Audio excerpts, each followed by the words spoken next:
Bom dia a todos e todas. Estamos de volta para trabalhar a nossa unidade 4 do nosso módulo Homem, Pensamento, Cultura, abordagens filosóficas e antropológicas. Essa unidade 4 é intitulada Dever Humano, Valores e Educação e será uma unidade dividida em duas partes, na medida em que ela tem um conteúdo que necessita de certa explicação mais demorada, mais elaborada. Então, nós vamos trabalhar nesta aula de hoje e na próxima a mesma unidade, sendo que em dois momentos.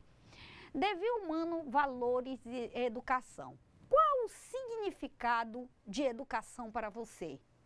A educação influi na formação do caráter ou ela é apenas uma ferramenta para a formação de conhecimentos humanos?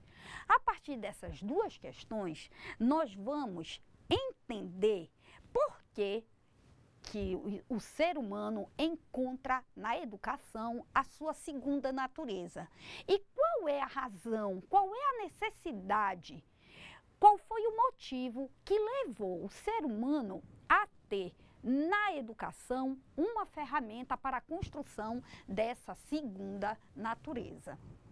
Assim, nós vamos trabalhar nessa unidade a diferença entre valor e preço. Nós vamos entender por que nós vamos fazer a seguinte afirmação: o ser humano tem valor e todas as outras coisas têm preço. Nós vamos trabalhar a educação como formadora de habilidades, aquilo que nós já havíamos começado a tecer lá na unidade 3, falando da educação, da relação da educação com o trabalho, na qual a educação tem a finalidade de ensinar um determinado ofício para a pessoa atuar na vida social e retirar desse trabalho a sua subsistência. E vamos também trabalhar a educação como formadora do caráter. A educação, ela influencia na forma como eu vivo? Ela influencia na forma como eu sou? É isso que nós vamos perceber agora. Mas eu vou começar falando dessa distinção primeira, valor e preço. Ora, quando eu digo todas as coisas têm preço, somente o ser humano tem valor, eu estou me reportando a um sentido ético que o ser humano tem em detrimento de todas as coisas, né? Veja, o ser humano é a única coisa que não pode, é o único valor que não pode ser alienado, ou seja, não pode ser vendido. A gente percebe isso quando a gente está trabalhando, por exemplo, a questão da doação de sangue, da doação de órgão. Por que doação? E por que o doador tem que ser essa pessoa desconhecida?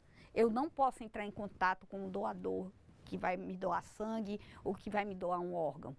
Porque doação implica voluntariado e voluntariado implica anonimato. E a gente vê com certo asco, digamos assim, a ideia, por exemplo, de uma pessoa vender sangue, se ela pode doar o sangue, se refaz, ela tem as condições de saúde físicas e fisiológicas para doar sangue, nós vamos ver com certo asco, uma pessoa dizer, eu não vou doar sangue não, eu vou vender, não é? Então, por que isto? Porque nós vemos na vida humana um valor que não pode ser quantificado como mercadoria.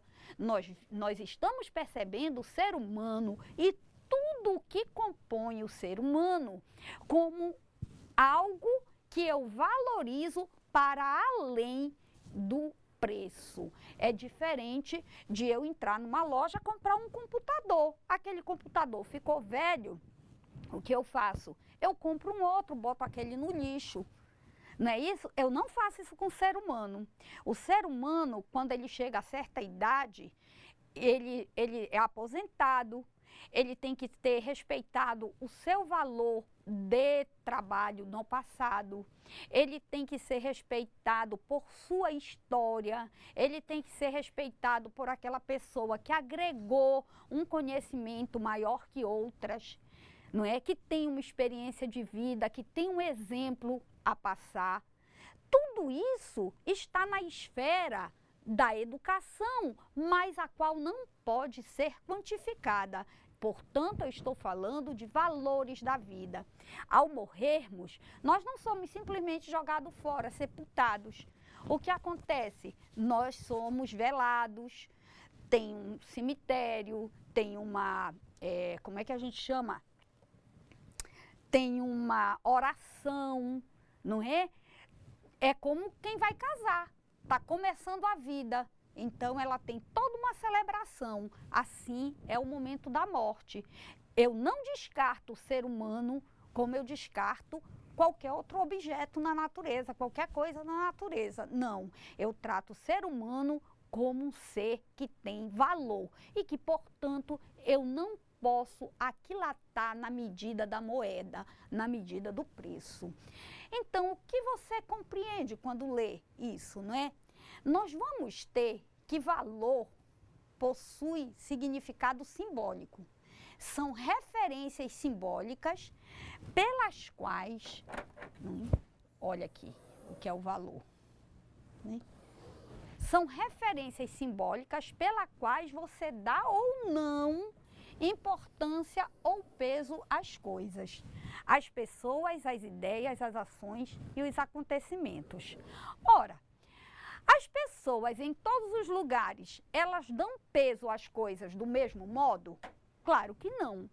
Elas são influenciadas por sua cultura, por sua escolaridade, por sua religião. Por exemplo, a Índia é um local onde a vaca é valorizada acima do ser humano. O que é que nós aqui no Ocidente pensamos disso? Como pode um animal, uma vaca, ter mais valor que eu, que sou ser humano? Não é? Então, isso tudo são objetos de reflexão, porque nós vamos perceber que os valores, assim como eles influenciam na cultura por meio da educação, eles também são forjados pela própria educação e pela própria cultura em que se vive. O exemplo está aí, o exemplo da Índia, que não vai valorizar o ser humano do mesmo modo que nós valorizamos aqui no Ocidente. Como é que a gente vai entender valores? Eu vou entender que existem diversos tipos de valores. Existem valores ideais e valores materiais. No âmbito dos valores ideais, eu vou ter o belo, o bem, o bom, o justo, eu vou ter a dignidade humana, o trabalho e o labor e a verdade. Eu vou chamar esses valores, todos estes aqui, de valores ideais. E por que eu chamo eles de valores ideais? Porque, na verdade, são concepções que cada ser humano vai atribuir independentemente do outro, vai ter para ele. Quando eu digo que algo é belo, é porque aquilo me tocou, aquilo me fez pensar em algo bom, em algo belo. Entretanto, eu posso apenas compartilhar que considerei aquela obra de arte, ou aquela pessoa, ou aquele edifício como belo. Eu não posso, em momento nenhum, exigir que a coletividade considere aquilo também como belo. Por isso que é valor ideal. O bem, a mesma coisa. Como é que eu vou entender a ideia de bem? O que é bem para a minha cultura pode não ser lá para a Índia. Por exemplo, a questão da vaca ser mais valorizada que a mulher. Eu não considero que isso seja nem bom, nem justo e nem digno, porque eu não entendo na minha razão, na forma da minha razão, como eu vejo as coisas, eu não entendo como que uma mulher que gera vidas, que trabalha, que tem participação social, vai estar abaixo de um animal. Então, só que a mulher indiana, muitas vezes, passa despercebido. Como ela já nasceu na contingência daquela cultura, para ela isso é normal. Ela não vai se ver abaixo da vaca. Ao contrário, ela vai ajudar a prosperar aquela cultura, aquela religião. E valores materiais? Valores materiais eu vou entender a vida humana, obras de arte, água, fonte de recursos não renováveis, as florestas e etc, e etc. Ora, veja bem, a vida humana, ela é um valor. Ela é um valor. Mas de que vida humana eu estou falando? Eu estou falando da vida humana que está estabelecida no mundo e eu reconheço que existe ali um ser vivo, um ser produtivo. Ah, professora, então a pessoa que está em coma, a vida dela não tem valor? Não. Ela deve ser tratada como este ser de dignidade, como este ser de valor, até que a vida dela realmente se extinga. E de todo modo, ela ainda vai, essa vida humana ainda vai seguir como história, tendo valor. Por exemplo, o nosso caso aqui, que estamos estudando ética, nós vamos ouvir muito falar em Aristóteles. Aristóteles viveu na Grécia antes de Cristo. Aí, fisicamente, eu posso dizer que Aristóteles está morto. Mas na medida em que nós estamos em contato com os seus livros, estamos aprendendo e estamos ensinando por meio dele, eu tenho que dizer que ele está vivo, não é? E hoje, com a tecnologia, as pessoas vão se tornando cada vez mais imortais, né? Veja o exemplo das obras de arte que estão na internet. Essa aula mesma é uma aula que me torna, de certo modo, imortal, na medida em que, mesmo que eu não esteja aqui, ela pode ser transmitida inúmeras vezes. É o que acontece com as obras, os artistas. Há pouco tempo morreu José Wilke. Morre com ele a obra? Não. Se as novelas forem ser reprisadas, a imagem dele vai estar ali. Então, essa vida humana, quando eu reconheço que é uma vida, ela é um valor material, porque ela tem ânima, ela tem movimento. As obras de arte. A obra de arte também é um meio de se imortalizar a própria vida cultural humana, né? Existe um filósofo chamado Max Scheler. Ele era teólogo. Ele escreve um livro interessante chamado, né, A Vida Eterna. Acontece que quando a gente fala desse título, as pessoas pensam que ele está se referindo à vida no reino de Deus, à vida depois da morte, à vida da alma. Mas não. Max Scheler vai dizer que a vida é eterna na medida em que, apesar de eu não existir mais, outros vão seguir existindo. A morte passa a ser apenas para aquele indivíduo, mas a vida humana como espécie, ela é eterna, ela não acaba nunca. E isso volta lá o nosso primeiro modo no Devir, quando nós falávamos aqui que o ser humano é condenado à evolução. Ele está sempre evoluindo. Nesse sentido, a vida é eterna, porque jamais o ser humano vai se extinguir, ele vai sempre permanecer. Agora, a água. A água é um valor material. Entretanto, assim como os recursos não renováveis e as florestas, a água pode vir a acabar do planeta. E quem é que vai se responsabilizar pela durabilidade desses valores? Quem é que vai tomar conta disso? Nós, seres humanos. Porque a nossa capacidade racional, ela existe para que nós nos mantenhamos e nos construamos como seres responsáveis.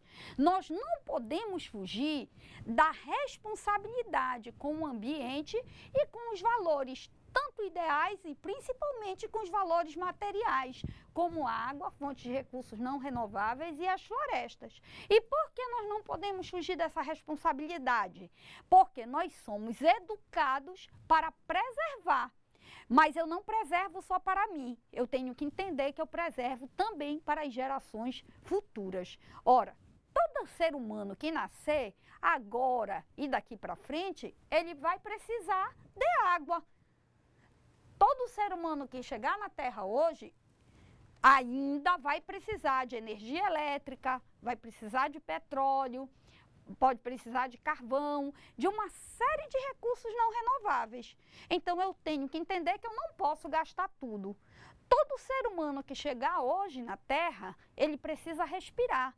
E ele tem direito a respirar um ar mais puro, um ar melhor, ter um ambiente refrescado por florestas. Então, eu não posso, em detrimento do meu desejo, acabar com as florestas. Ao contrário, eu sou responsável exatamente por manter esses bens, né, esses valores materiais constantemente existindo para atender não só a mim, mas as gerações que virão.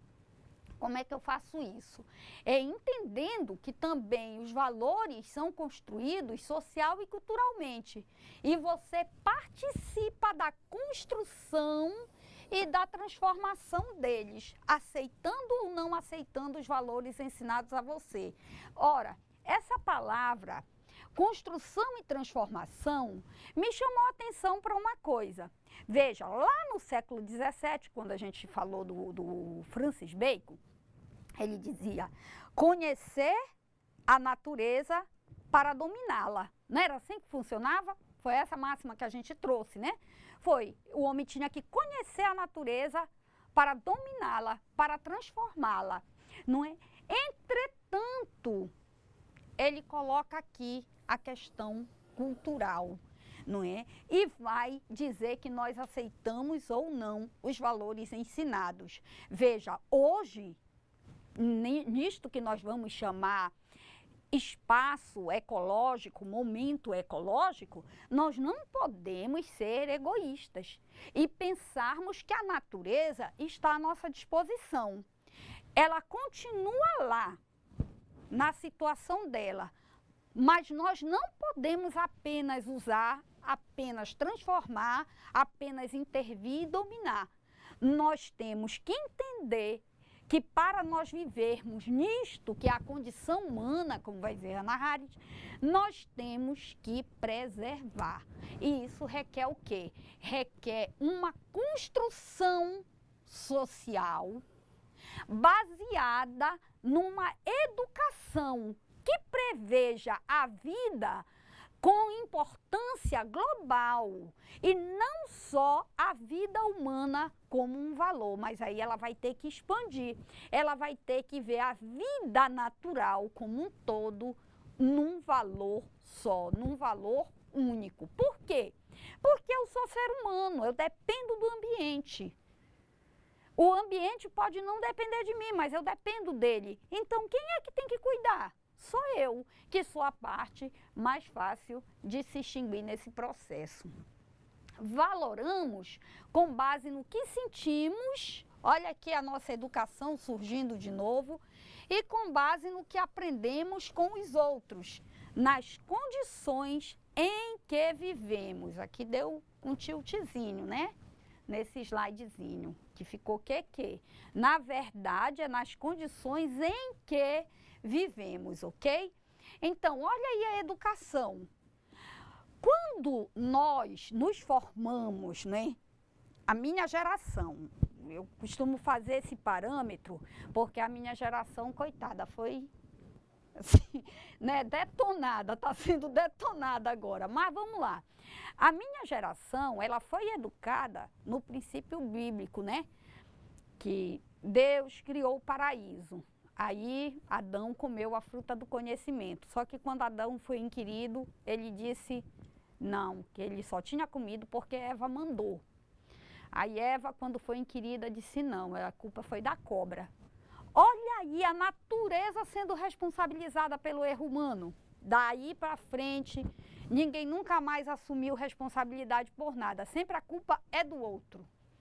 Eu não aprendo porque a apostila não é boa, porque a escola não é boa, eu não trabalho porque o trabalho não dá as condições, eu não faço isso por isso.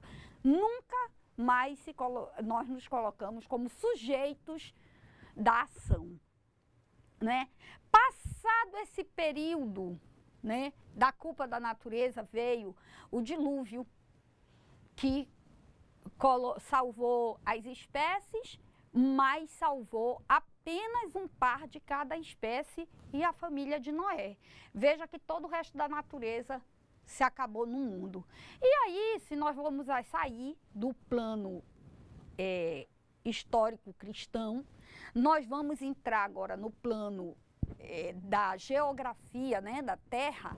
Nós vamos entender a Terra como um planeta que está sempre em mudança e que teve uma época que não existia o ser humano, só existia a fauna e flora. Esse planeta aqueceu a tal ponto que morreu tudo. Isso foi na época dos dinossauros.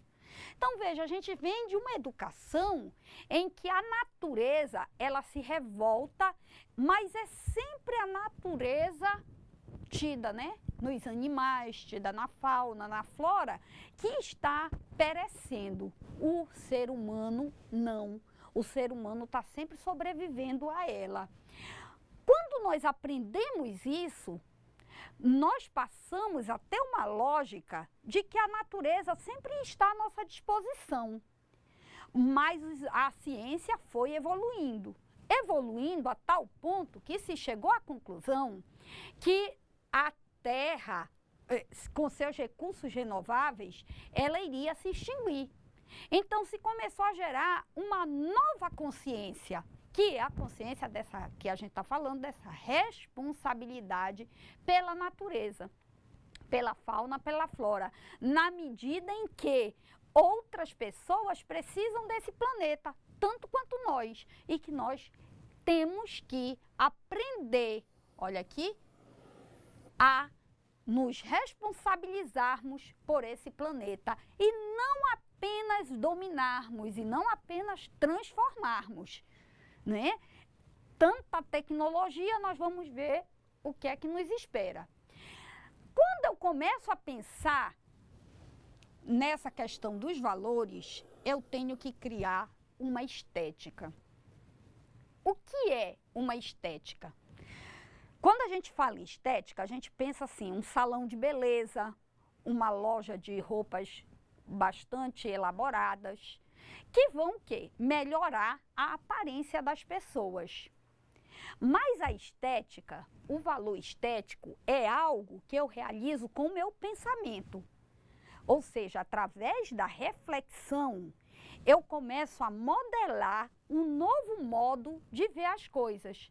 Veja, com a evolução das ciências, se foi melhorando a relação do ser humano com a natureza.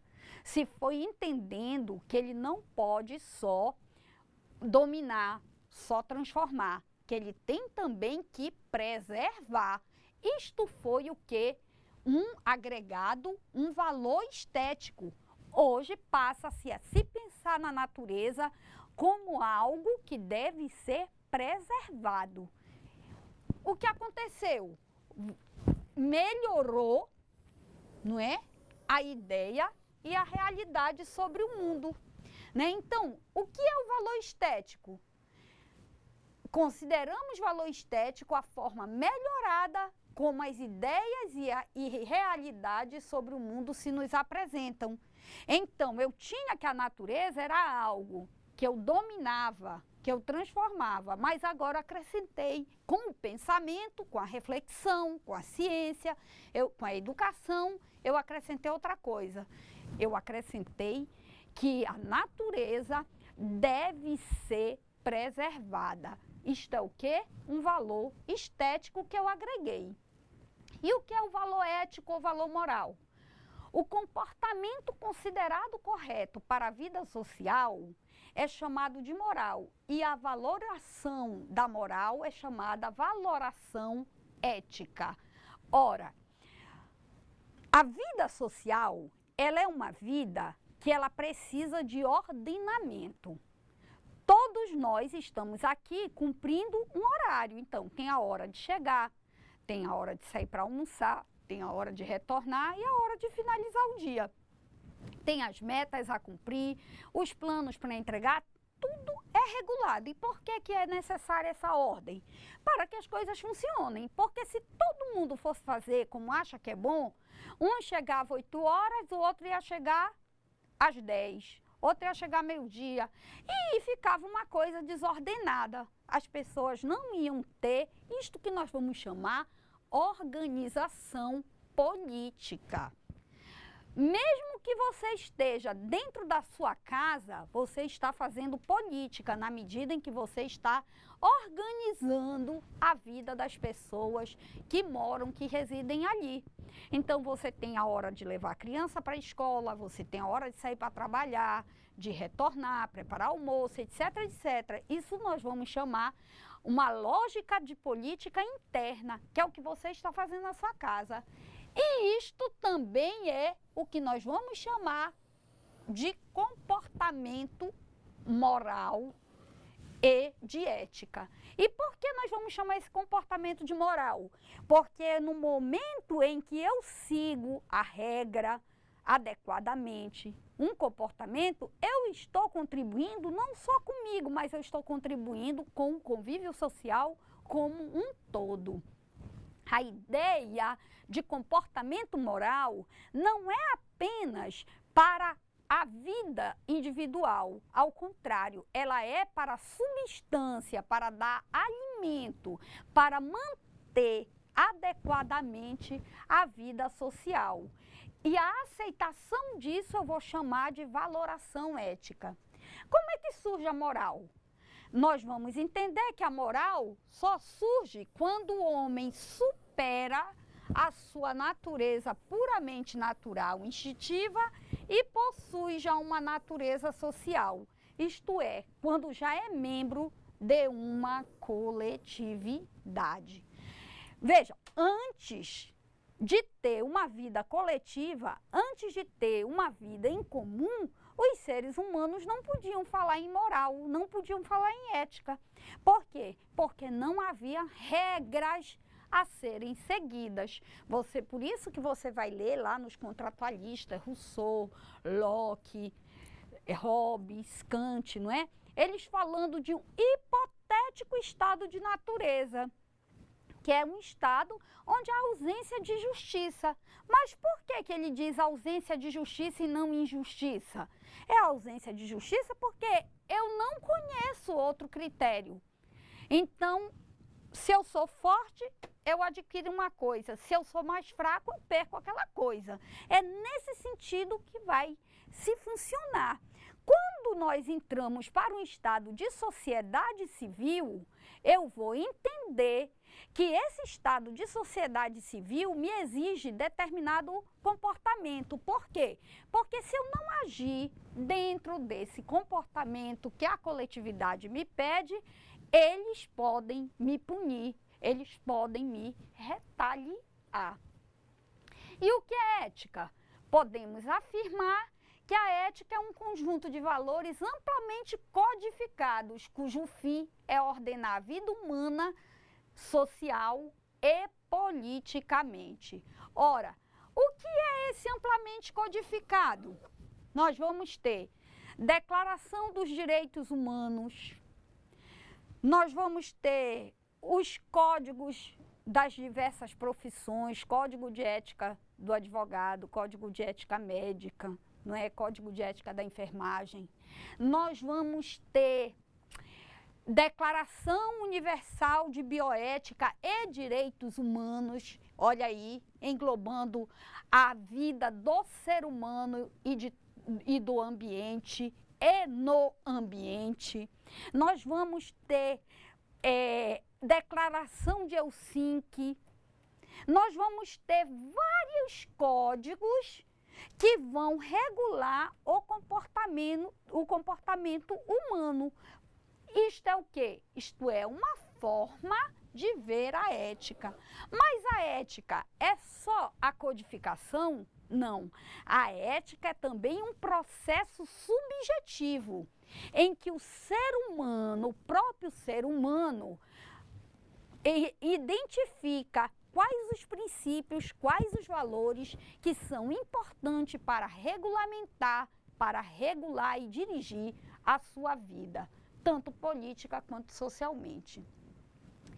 Chama-se moral o conjunto de regras e valores sociais que organizam e orientam o comportamento e a ação dos indivíduos nas relações sociais. Ora, a organização da vida social, ela não pode se dar sem um código. Tá aí um código que eu gosto muito de lembrar, é o Código de Trânsito. O trânsito é um exemplo mais cabal da necessidade de organização. Por que eu estou usando o exemplo do trânsito? Porque o trânsito, se você não seguir aquela regra, o que é que acontece? Você perde as vidas, né?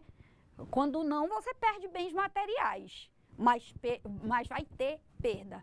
Então, é para isso que existe a regra, para que a vida seja valorizada ao ponto de eu não precisar meramente seguir um código. Mas o código, ele vem existir para quê? Para organizar e orientar, isso aqui é um R, e orientar a vida e o modo como o ser humano vai viver em sociedade. Ora, se não tivesse o Código de Trânsito, saía um pela direita, outro pela esquerda, aquela bagunça, um entrava no sinal. Por exemplo, hoje, pela manhã, o sinal aqui perto do estúdio do IFRO, ele deu problema. Então, todo mundo estava assim, chegando perto do sinal, parando, olhando devagarzinho quem é que ia seguir, quem é que ia entrar. Por quê? Causa problema, o sinal está falhando. Causa problema porque se a pessoa vem numa velocidade exagerada, ela de certo está correndo risco de provocar ou sofrer um acidente. Então, é preciso que as coisas em sociedade também sejam organizadas. Mas quando nós falamos de ética ou moral, nós estamos falando de um plano de organização que é muito maior, que é o plano de organização política. É o plano que diz como as pessoas vivem e como elas devem se relacionar e agir em sociedade, a fim de que a sociedade se torne produtiva e garanta a vida boa de todos os cidadãos e cidadãs. É assim que funciona.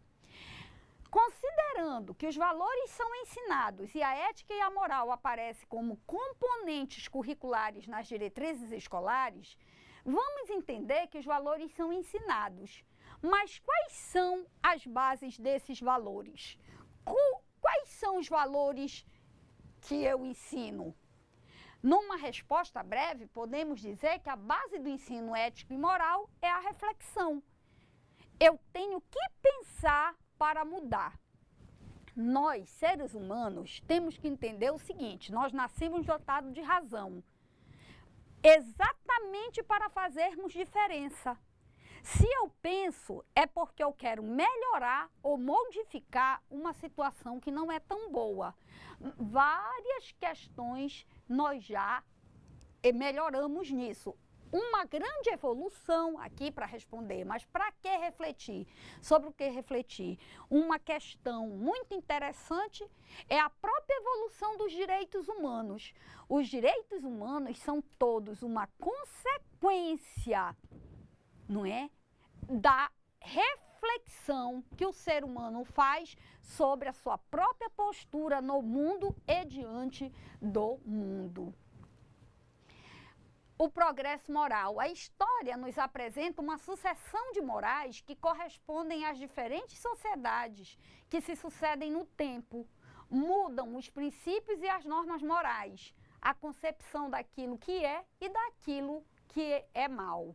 Veja que o Vasque está dizendo aqui que o tempo também opera no sistema de valores. Teve uma das nossas aulas, quando nós falávamos da cultura e da educação, em que nós citamos o exemplo da Carlota Joaquina, que criança foi desposada por Dom João VI. Veja que no tempo, com o tempo, se percebeu que aquela prática não poderia seguir ocorrendo. E aí, hoje, é proibido menor só casa se for autorizado pelos pais, e tem todo um processo legal para dar conta dessa situação. Então, o progresso moral do ser humano, ele também é modificado ao longo do tempo. Mas por que ele é modificado ao longo do tempo? Porque novas gerações vão chegando com novas ideias, novos pensamentos e novas reflexões e vão mudando algumas teorias antigas. Podemos perceber que a educação reflexiva acha-se na base, olha aqui, da formação moral de um povo, como construtora de mentalidades e desmontadora de outras. Veja que a educação, ela constrói uma mentalidade e desmonta outra, como nós falávamos da natureza. Hoje, a natureza é um objeto de responsabilidade e preservação, e não mais de uso. Chegamos a esse ponto como? Com a educação reflexiva. Chegamos nesse entendimento como? Com pesquisas, ou seja, com o uso da razão reflexiva. Foi isso que fez com que nós desmontássemos a ideia de que a natureza devia ser dominada pelo homem, devia ser modificada pelo homem, e passamos agora a mentalidade de que a natureza é um valor e que, portanto, ela deve ser preservada. Né? Educação como formadora do caráter. Vamos perceber que a educação, assim entendida, não se dirige apenas ao ensino de competências e habilidades. A educação é também a ferramenta principal na formação do caráter individual e coletivo. Ora, mas como é que eu formo com a educação? Ora, nos exemplos, não é? Eu vejo as pessoas se comportarem, as famílias reagirem, como a criança vive hoje, e isso tudo vai me dando condição de modelar o caráter individual e coletivo. Hoje a criança, ela vai para a escola, ela aprende a colocar a plantinha.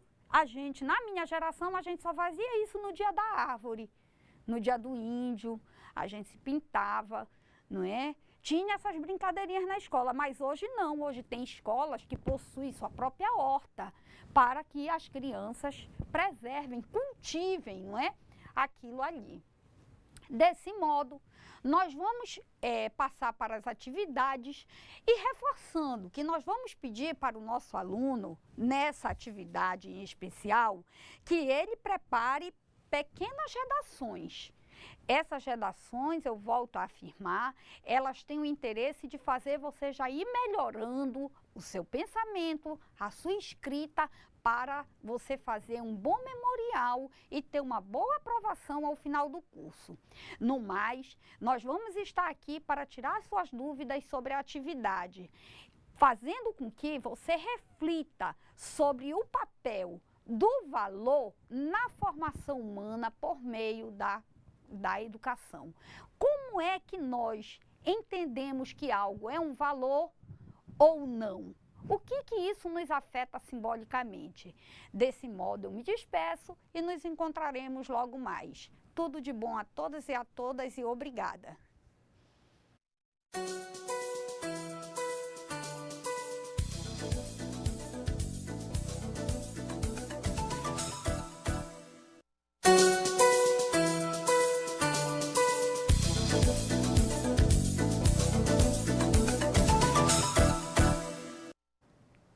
Olá, bom dia!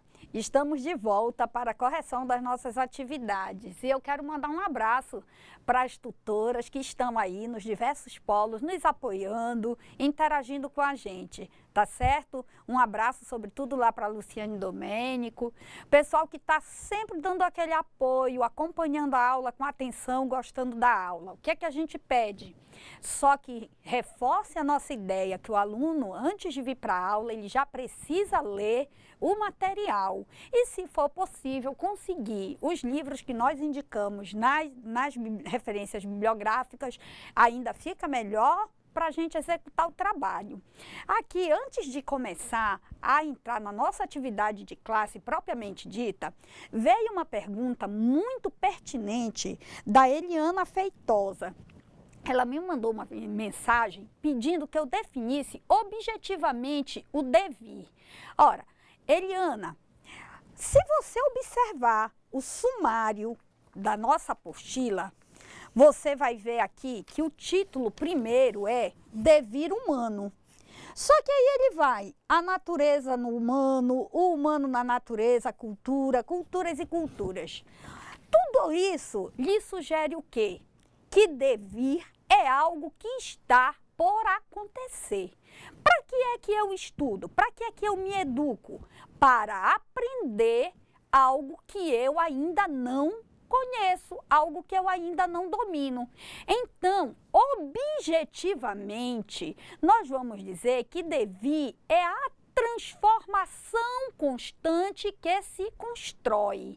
Agora, definir objetivamente o devir torna-se um tanto dúbio na medida que toda transformação ela vai apresentar tanto esses aspectos positivos quanto os negativos. É como fala, como canta muito bem Caetano Veloso lá naquela sua música Sampa, que ele vai dizer o progresso que ergue e que destrói coisas belas. Então você vai ter essa percepção de devir, uma transformação. Olha, devir, está chegando, não é? Está acontecendo. A gente poderia aqui, se estivéssemos numa aula de português, falar que aquele tempo que dá uma angústia, qual é o tempo que mais angustia a gente? É o gerúndio. Meu Deus do céu, fulano está chegando com a minha encomenda. Esse chegando dá uma angústia, não é? Porque a gente não sabe se vai chegar logo, se vai demorar um pouco, se vai demorar muito, mas a coisa está acontecendo. Assim é o devir. É essa mudança em construção constante. Eu agradeço aí a Eliana Feitosa pela pergunta e espero que vocês participem mais utilizando esse modelo de pergunta do chat. Agora, nós vamos passar para a nossa atividade da unidade 4, não é? Que nós vamos trabalhar hoje. E aí eu pedi aqui que, de acordo com o livro Profuncionário, volume 3, unidade 4 e a aula expositiva, que você definisse o que é ética. Outra definição que nós vamos entender é que vai precisar de um exercício reflexivo, vai precisar de leitura, para que você chegue numa concepção do que é ética. Você vai encontrar definição do que é ética num livro, num dicionário, para um autor é isso, para o outro autor é aquilo. Agora, você também tem que se colocar como sujeito do conhecimento, como sujeito da ética e determinar para você, mas o que é ética? E aí nós vamos ter aqui que a ética é um conjunto de valores amplamente codificados, cujo fim é ordenar a vida humana social e politicamente. Mas será que a ética é só seguir o que está decodificado lá na Declaração Universal dos Direitos Humanos, na Declaração Universal de Bioética e Direitos Humanos, nos códigos de ética médica, no código do advogado, do professor, enfim? Será que ética é só isso? Não, nós vamos ter que a ética ela é um valor mais ampla, era uma construção mais aberta, na medida em que eu tenho que estabelecer valores e princípios pessoais, aos quais eu coloco em prova, eu coloco à prova no contexto social. Eu me comporto de determinado modo com a sociedade. A resposta que a sociedade me dá, aceitando ou discordando daquele comportamento, é que vai dizer se eu estou num caminho ético coerente. Porque a ética, ela não tem que valer só para o sujeito da ação, ela tem que ser válida para todos. Ora, quando eu falo respeitar a vida humana material, não é? Eu não estou falando só para preservar a minha vida. Eu tenho que levar em consideração a vida dos outros agentes sociais e também até a vida das pessoas que ainda nem nasceram. Por isso que nós trabalhamos nessa unidade muito a questão da natureza, da mudança. Olha aí, Eliana, o devir, a mudança, a chegada de uma nova perspectiva do ser humano em relação à natureza. A natureza como objeto de preservação e não meramente objeto de dominação. Quando eu penso em preservar a natureza, eu estou agindo eticamente comigo, com as pessoas que vivem esse momento e também com as pessoas que chegarão, com as que estão por vir. Não é? Na medida em que elas necessitam encontrar um planeta adequado para ter o seu desenvolvimento do mesmo modo adequado. Nossa segunda questão, eu pedi que você desse exemplos de 2 valores materiais e de 2 valores ideais. Ora, nós aqui estamos falando, quando eu falo o valor da vida humana, é porque eu reconheço o ser humano, não é, como um agente capaz de pensar a sua vida e a vida dos outros seres naturais. Eu falo de um ser humano que tem uma vida que deve ser aquilatada por seu poder, tanto ideal quanto ativo. Isto aí é o valor material, a água. Eu sei que nós, seres humanos, precisamos de água para existirmos. Sem água, não há sobrevivência humana. Então, a água tem, então, um valor material, não é? Agora, quando eu falo em valores ideais, eu falo daqueles valores que eu ainda não tenho, não é, controle total sobre eles, que cada um vai sentir de um jeito. No caso, justiça e beleza, não é? Quando é que eu sinto esses valores? Eles são uma ideia. Eu não vejo a justiça. Por mais que eu tenha uma lei que penalize a pessoa que rouba, a pessoa que mata, nunca eu posso dizer que aquilo realmente é justiça. Não é? Toda lei, ela quer chegar na justiça e ela caminha para a justiça, mas a lei, ela tem um limite. A justiça não, a justiça, ela é uma ideia mais ampla, assim como a beleza, não é? Cada pessoa vai ter uma medida para o belo. Se você tomar Platão, ele dizia que beleza é sinônimo de proporção. Um rosto bonito era aquele que tinha as medidas bem distribuídas. Da Vinci também pensava assim quando desenhou e pintou a Mona Lisa. Na terceira questão, nós voltamos a insistir com a redação. Nós vamos pedir que você realize uma pequena relação sobre o tópico 4.2, que chama valoração estética. Isso você vai encontrar na apostila, não é? E eu gostaria que você lesse com atenção esse sentido, esse significado de estética, que tem muito a ver com devir, porque a estética do pensamento é aquele pensamento que modela, que modifica e que melhora uma situação. Quero que você leia, pense e faça essa pequena relação.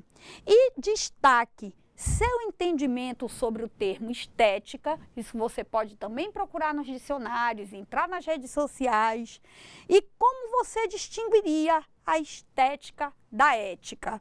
Aqui nós já podemos adiantar um pouco, que isso aqui trata a estética, ela vai tratar da forma, enquanto a ética vai tratar do conteúdo. A gente já pode adiantar um pouquinho. Por fim, a quarta questão, eu quero que você demonstre como a partir de seu próprio entendimento o sentido de educação. Olha, o sentido eu estou pedindo, não é o conceito. Eu estou pedindo o sentido de educação como ensino de habilidades e competências e a educação como formadora do caráter humano. Essa também eu quero que você faça uma redação contendo de 8 a 12 linhas, para que você faça bem certinho essa distinção, que na escola, não é? O aluno vai para a escola aprender e desenvolver certas habilidades com um conteúdo programado e sistematizado, ao passo que tanto na escola quanto fora dela, a educação atua como formadora do caráter humano, não é? À medida que eu me educo, à medida que eu aprendo uma habilidade, eu também estou, de certo modo, modelando o meu caráter. O ensino profissional, ele não só está formando o meu corpo, tornando aquilo que Michel Foucault vai chamar um corpo mais dócil para atender às necessidades do trabalho. Mas ele vai também conduzir o meu caráter, conduzir a forma como eu me relaciono na escola, no ambiente de trabalho, na minha comunidade, na igreja, enfim, em todo lugar que exija a minha participação de cidadão e de cidadã. Assim, eu vou pedir que você, antes de responder as questões e antes de fazer a redação, as pequenas redações, que você leia a apostila e que se detenha no sumário, não é?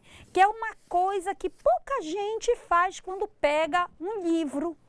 É importante você, antes de se preocupar com a definição, buscar, a partir do sumário da apostila, a distribuição, que aqui, a partir do sumário, você já vai retirar alguma ideia do que ele está falando. Recomendo, nessa unidade 4, que você leia com atenção o que foi manifestado aqui, o que foi apresentado aqui, e que também você reveja, quantas vezes forem necessário, a sua aula, tá certo? Por que eu estou pedindo isso? Porque, como nós havíamos lembrado, falado na aula anterior, esta unidade é uma unidade que está dividida. Nós temos essa primeira parte, que nós temos 4 questões, e nós vamos ter uma segunda parte, que é quando nós vamos falar do valor político, da valorização ética e da valoração política. Então, eu peço que você se detenha bem nessa parte, nessa unidade 4, porque nessa unidade 4 nós temos bem claro a educação formada tanto para o caminho do desenvolvimento da habilidade e da aquisição de conteúdos, quanto da educação como formadora de caráter. No mais, eu espero que nos encontremos todos bem na próxima aula e com votos de bons jogos para todos nós, com saudações copistas, né? Que a gente ganhe de novo de 3-1, né? Eu sou boa de placar. Eu disse que ia ser 3-1 e deu certo. Então, vamos seguir torcendo amanhã para o Brasil, mas não deixando de estudar. Um grande abraço a todos e todas e até a próxima.